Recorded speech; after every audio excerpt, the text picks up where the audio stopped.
Um ano de mudanças. Um devocional centrado em desfrutar de Deus. Narrado por Léo Barreto.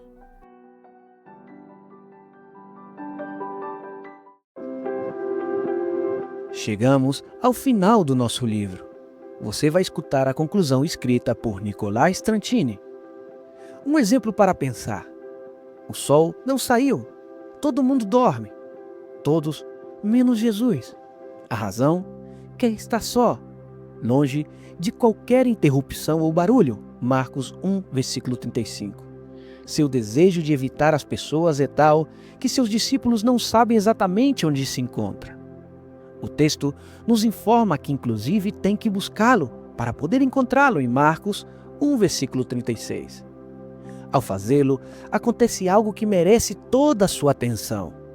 Sem ser muito conscientes disso, as palavras que saem da boca dos discípulos expressam o que no mais profundo do nosso ser, cada um de nós desejaríamos que nos dissessem. Todos estão te procurando. Marcos 1, versículo 37. Para o ser humano não há nada que tenha maior valor que ser desejado, que ser popular e que ser procurado. Não há nada mais cativante, atraente e intoxicante que a fama. Nem mesmo o sexo ou dinheiro tem o poder de sedução que tem o sentir-se admirado por outros. Lembra da conclusão a que chegamos quando falamos sobre o medo do homem? Você se lembra da história do detetive que entra na casa do assassino no dia 227? O desejo de agradar os outros é ainda mais forte do que o desejo de preservar a própria vida. Se você analisar o comportamento humano, inclusive se observar seu próprio comportamento, observará que o desejo que se encontra abaixo de todos os desejos é que gostem de você, que seja aceito e, se possível, ser admirado e respeitado pelo maior número de pessoas possíveis. Se quiser usar as palavras do nosso texto, chegar ao ponto de que todos te procurem. Procure no Google, na Wikipédia, no YouTube, Facebook, Instagram ou Spotify. Que te procurem por ser o melhor, o mais inteligente, o mais atrativo, o mais hábil, o mais espiritual ou por qualquer outra coisa. Finalmente, ao coração não importa a razão. O que o coração busca é o deleite que gera chegar ao cume e ser buscado. Agora, a pergunta do milhão, que é talvez uma das perguntas mais importantes que poderia fazer-se na vida. Que tipo de alegria perderemos em nossos tempos com Deus se Jesus escolhe estar a sós com Deus, acima de ser procurado e admirado pelas multidões? Pense nisso, pense bem. Que tipo de felicidade haverá na presença de Deus, que ao menos eu desconheço, que supera em valor a maior fonte de felicidade que o mundo pode oferecer? Será que o salmista encontrou a sua resposta? Diz o Salmo 84, versículo 10. Melhor é um dia nos teus átrios que 1000 noutro lugar. Traduzido, um dia de experimentar a Deus é melhor que mais de 2 anos e meio de qualquer outra experiência. Prefiro estar na porta da casa do meu Deus a morar nas tendas da impiedade. Em outras palavras, a experiência menor do divino é melhor do que viver a mais cheia do humano. Consegue apreciar o que o salmista expressa? É o mesmo que Jesus expressa em Marcos 1,35, sem dizer uma única palavra. A alegria sentida pela celebridade mais popular e reconhecida, seja ela no YouTube, ator, jogador de futebol, cantor, político, escritor, até mesmo pastor ou evangelista, não pode ser comparada com o deleite que é possível experimentar na presença do próprio Deus do universo. Nem a honra, nem o respeito, nem o sentido de valor, nem a alegria que produz obter um prêmio Nobel, um Emmy, um Oscar ou uma bola de ouro para aproximar-se do valor incomparável de sentir amado por Deus em Cristo e ter um vínculo genuíno com Ele. Filipenses 3, versículo 8. Não, você não tem que acreditar nas minhas palavras para aceitar que isto é verdade. Você tem que acreditar no que diz a palavra de Deus. Como está escrito, olho nenhum viu, ouvido nenhum ouviu, mente nenhuma imaginou o que Deus preparou para aqueles que o amam. 1 Coríntios 2, versículo 9. Você se lembra, não é? Esta passagem não fala do que Deus tem preparado para nós no céu. Esta passagem fala do que Deus tem preparado para nós hoje. Do que está falando? De que suas verdades possam nos capturar de tal forma que nos leve a concluir com uma paixão incontestável. Jamais teria imaginado algo tão fantástico.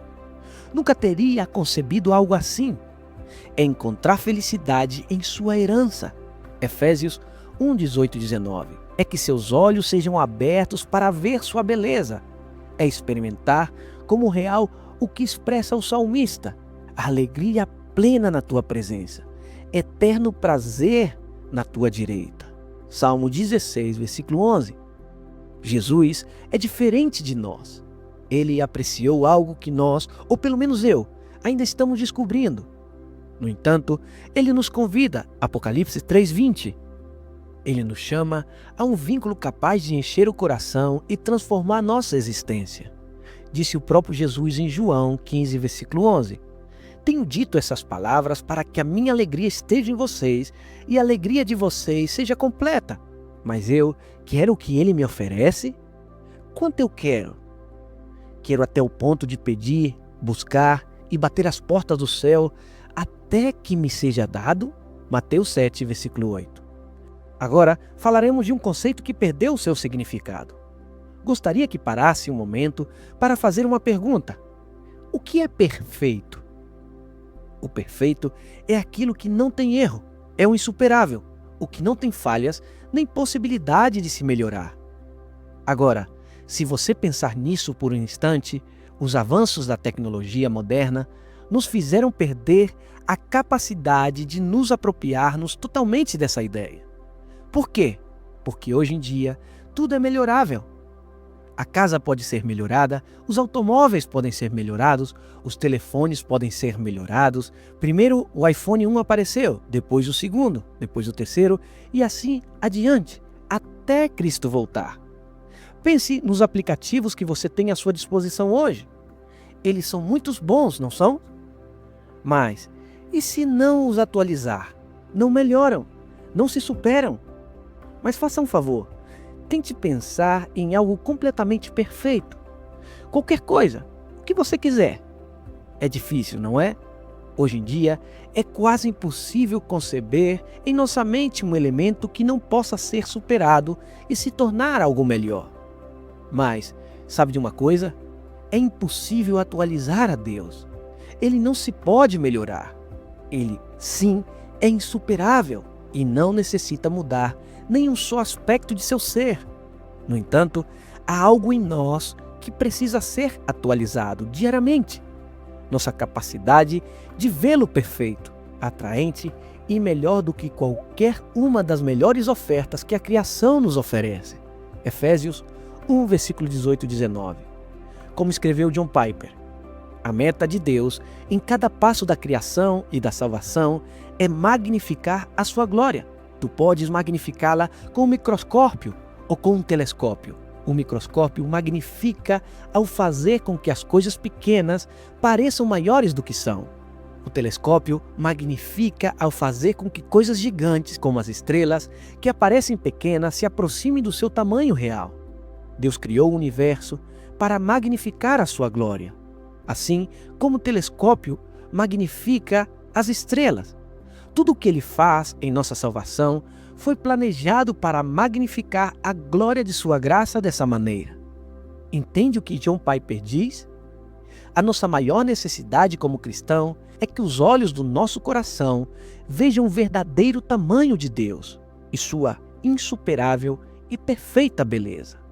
Pergunta: e se Cristo me convida a desfrutar dele porque a comunhão com ele é a única coisa que sacia e transforma? Desfrutar. Desfrutar é o objetivo de vida, consciente ou inconsciente, de todo ser humano. Como vimos ao longo do livro, todos procuramos ser felizes. Todos queremos experimentar contentamento, todos estamos correndo atrás de algo que promete nos encher. O que descobrimos ao nos encontrar com Cristo? Que Ele é o único que pode deixar a alma atônita. Richard Baxter escreveu: o que descobrimos ao nos encontrar com Cristo? Que Ele é o único que pode deixar a alma atônita. Baxter escreveu: o deleite é em grande medida o propósito de todo homem. Sua própria natureza o leva a desejar, a ponto de que a chave para um homem se tornar bom e feliz na vida é entregar seu coração àqueles deleites que são bons e que tornam os homens felizes. E a chave para se tornar mau e miserável é entregar-se aos deleites que tornam os homens maus e os levam à miséria. Não, a vida cristã não se trata de aceitar como verdadeiras listas de crenças. A vida cristã é um caminhar extasiado, tomado pela mão daquele que te convida a conhecê-lo e a te transformar numa versão mais bela de você mesmo. O que quero dizer? Lembra do Sméagol, o personagem da saga O Senhor dos Anéis? Sméagol era um agradável hobbit que encontra um maravilhoso anel de ouro. Em realidade, um anel do mal que cativa tanto seu coração que pouco a pouco o vai desfigurando até tornar-se em Gollum, um horrível monstro. A intenção de Tolkien, o autor original da história, é mostrar como o pecado nos desumaniza e nos torna pessoas desagradáveis. Minha intenção nesse livro foi mostrar que Cristo produz o processo exatamente inverso. Ele é o verdadeiro anel de ouro, a pérola de grande valor, capaz de cativar nossos corações e, pouco a pouco, transformar nosso estado egoísta a um estado onde nos embeleza. Dessa forma, sem mudar a nossa personalidade, nos torna versões melhores de nós mesmos. Como Sarah Groves tão maravilhosamente expressou em uma das suas músicas: esta é a graça, um convite para se tornarem belos. Pense um momento quando você é uma pessoa melhor. Quando é capaz de amar mais? Quando tem mais alegria? Quando experimenta mais paz? Quando tem mais paciência, mais benignidade, mais bondade, mais fidelidade, mais mansidão e mais domínio próprio? Gálatas 5, 22, 23. A resposta é uma, e é a mesma para todos. Quando estamos cheios de Cristo. Quando se produz o processo inverso e nos convertemos em seres egoístas e desumanizados. Quando nos afastamos dele. Entende? Melhores pessoas, melhores cônjuges, melhores pais, melhores filhos, melhores trabalhadores e melhores seres humanos. Esse é o resultado de seguir a Jesus. Tiago 1, versículo 18. Uma nova direção. Há uma última verdade que eu gostaria que jamais você esquecesse. Mudar não é um estado, é uma direção. Não é uma realidade plena, é um destino. Romanos 8, versículo 23 e 2 Coríntios 5, versículo 2.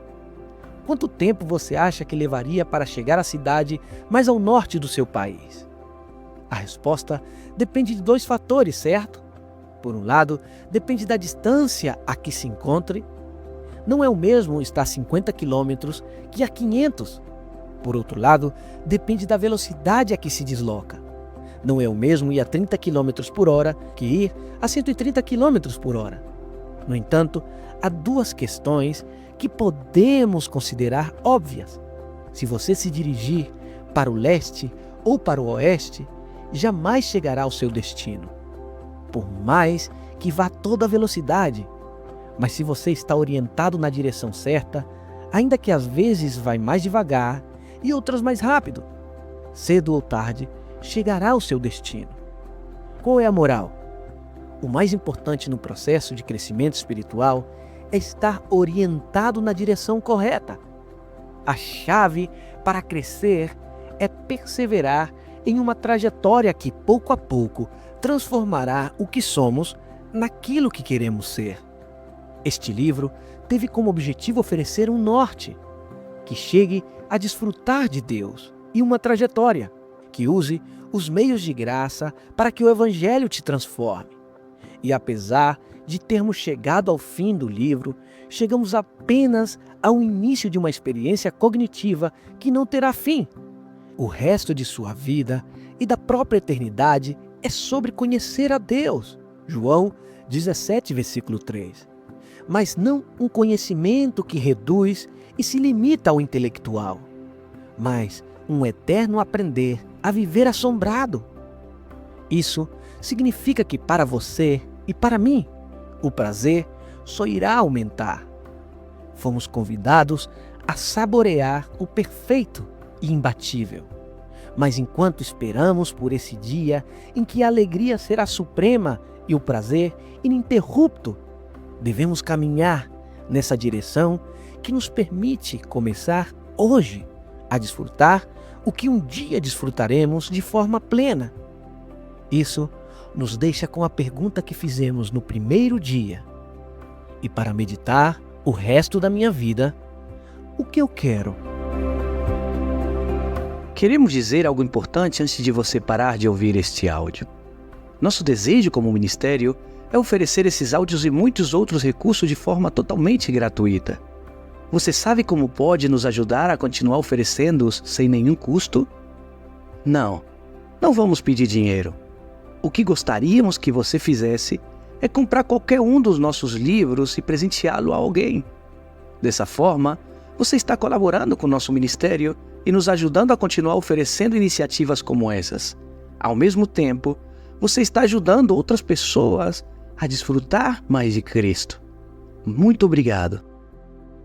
Se você deseja acessar mais recursos relacionados ao ministério Mudanças Profundas, convidamos você a buscar-nos nas redes sociais ou visitar o nosso site www.cambiosprofundos.com/pt.